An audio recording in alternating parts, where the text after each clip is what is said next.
Well, I'm at work, and I'll bet a lot of you think I work all the time, and you would be wrong.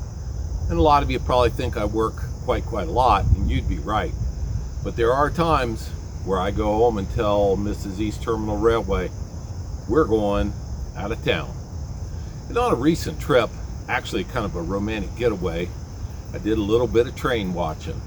Now here's what I do. I tell her while we're driving along, listen, if there's anything you want to stop and see, a pottery shop, a bakery, a yard sale, you just tell me and I'll stop, because what's important to you is important to me.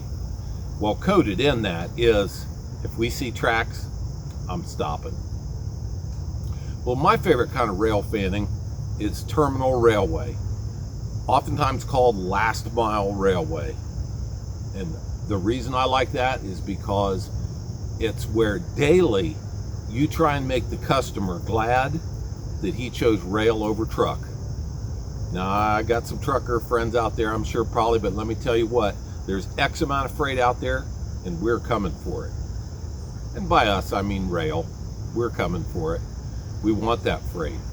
Now, I know a lot of you like fast freight on high iron, but I like the last mile, and that's what I found on this trip. I didn't know what rail line I was at.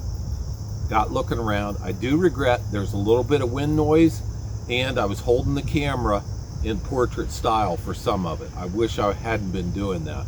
But enjoy this little trip with me. Not the whole trip, because that would be careful little eyes what you see. But I mean the rail fanning part. Let's go look at a terminal railway that serves only one customer. Now, I think an interesting measurement would be how many miles of track you have with how many customers. We have the potential of having quite a few customers on a short stretch of railroad, where this railroad, I think, has got one customer on a several mile long stretch. So as I looked around on this railroad, I didn't know where I was at. And then I got putting the pieces together, looking at a map, looking at Google Maps, following them around, and I figured it out. And I explained it on this video. So that's my kind of rail fanning.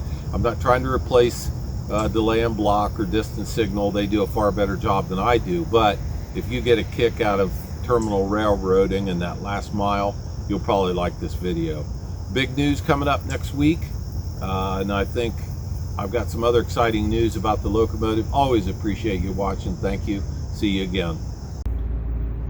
Well, you know, I'm always looking at rail no matter where I travel. I'm in Ohio still, but looking at an R.J. Corman line that does have some ties replaced here. So looks like about every fourth tie is replaced. I see some chunks of the ties that were there, but what caught my eye was this rail is not very good. It's light rail. I'll look for the weight on it, but look at that, where that's been rolled over. I wonder if they had a derailment here and had to replace these ties. This is not used often, but look, it is in use now. And we'll take a look at these cars. Meantime, I'm looking to see what weight that rail is. I think that rail might even be 80 pound 1906 Carnegie steel, 1906, but I don't see the weight.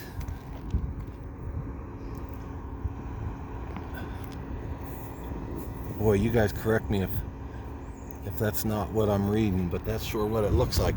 But to me, that looks like maybe 80 pound rail. That is really light. So, do you think these cars are loaded or empty? These cars are loaded. And there's two ways you can tell that. One is to look at the springs. They're all compressed. The other, of course, is to whack on the side of it. The sound tells you. So I don't know where these cars are going, but this rail caught my eye and I thought you'd get a kick out of it. Loaded tank car. Now we'll explore around up the corner and see where they're going.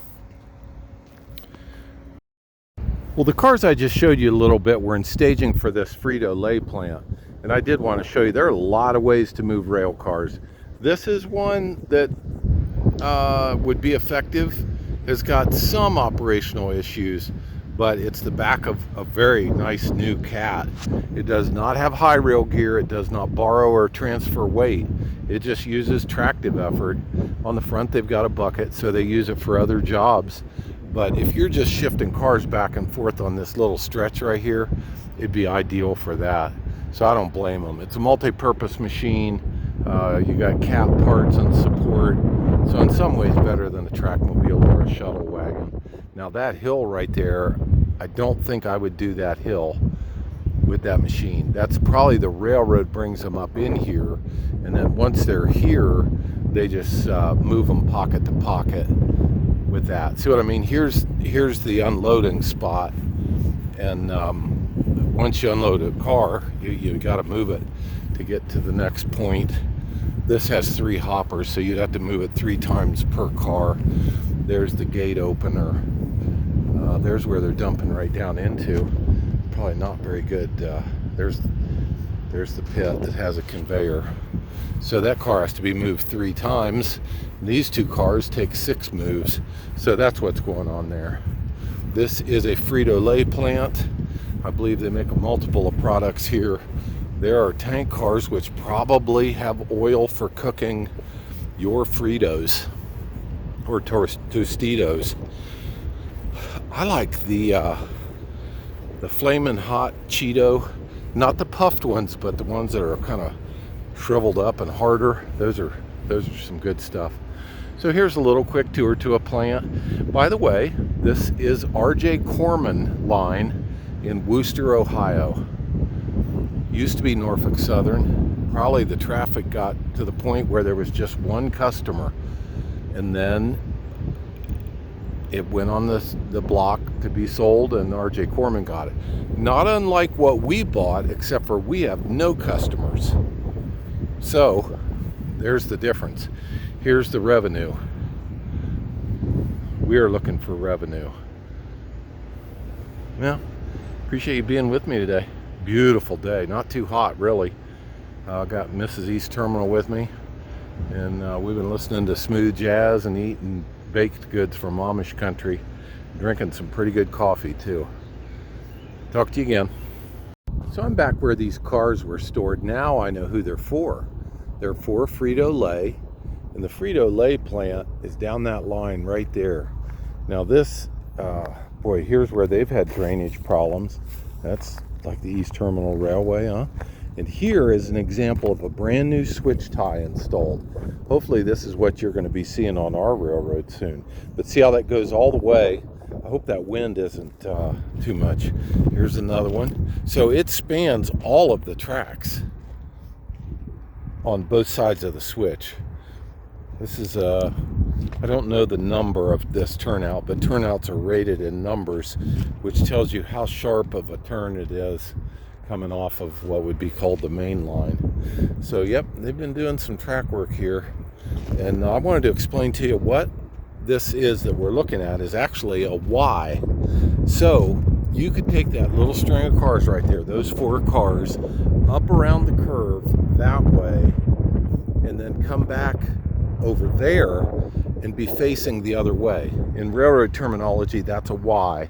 So if you had a car with a broken coupler, or for some reason you wanted to turn an engine around, a locomotive, you would use the Y to come through where I'm standing, go there, throw the switch, travel down through here, all the way to the end, throw a switch, come back over there by that little barn building, and then you'd be facing the other way. So that's a Y. Also got a kick out of the gauge is a little bit wide. I don't know if I've got a tape measure with me, but gauge that's embedded in blacktop is really, or gravel, hard to work on. And yes, they will move. That's what you saw at the glass plant, where it was buried and you couldn't tell how bad things really were, but they were bad enough. This is a little interesting thing to look at. This short piece of rail, man, with looks like some bolts missing and or loose. And this is an interesting little feature. Here, I won't stand in the sun. So I'm not calling anybody out. That is not my job and not my place. I'm just showing you interesting things you can find on public property. This looks like it's the fairgrounds. So there were no don't go here signs. There's a pretty iffy tie. See, this shows you that I mean, class ones can afford to do a lot of nice work, but everybody else, this makes me feel better about what we're doing. We got to get a customer. I saw a plastic unloading transload facility today and took some pictures of it, because if we could unload some plastic pellets, there's a plant near us that uses plastic pellets, and I'm gonna go ask them again if that's something we could get involved in. This car headed toward Frito has got grain of some sort in it, more than likely corn, but I don't know. And I didn't tell you, I worked at that Frito-Lay plant, not as an employee. I worked on a trackmobile that they had there many years ago. Yeah, quite a few years ago. So there's some new ties as well. Back to the beginning point. This is R.J. Corman line coming off at Norfolk Southern in Wooster, Ohio. So this is the other end of the Y. After it comes out of the, see the little park there and the little red building that I pointed out the other way. Here's where the Y comes back in. So some work done here as well. Looks like a little passing track there. That's kind of neat. This is heavier gauge rail than is back there in the Y. A little bit snaky, but you got to do what you got to do. So those cars are bound for Frito-Lay. I think everything on this line is bound for Frito-Lay. Hey, that's interesting. There's a gauge rod. You saw us use those before. So there's a trip around the Y. YMCA. Hey, hey, hey. YMCA. Hey. Well, how'd you like that? That's a different kind of car mover. I've seen that done, and it's got a lot of advantages. I would definitely stay away from that hill, that's for sure. But I thought you'd really enjoy that. That's in Wooster, Ohio. And look on Google Map. See if you can figure out where that's at. I think I say in there that it's an R.J. Corman line. Did not see any locomotives. Would love to see them switching cars there. Well, I'm glad you went rail fanning with me today. And maybe we'll do it again another time. I can almost guarantee it's going to be last mile railroading, where every customer is important, and we try and make them glad they chose rail over truck.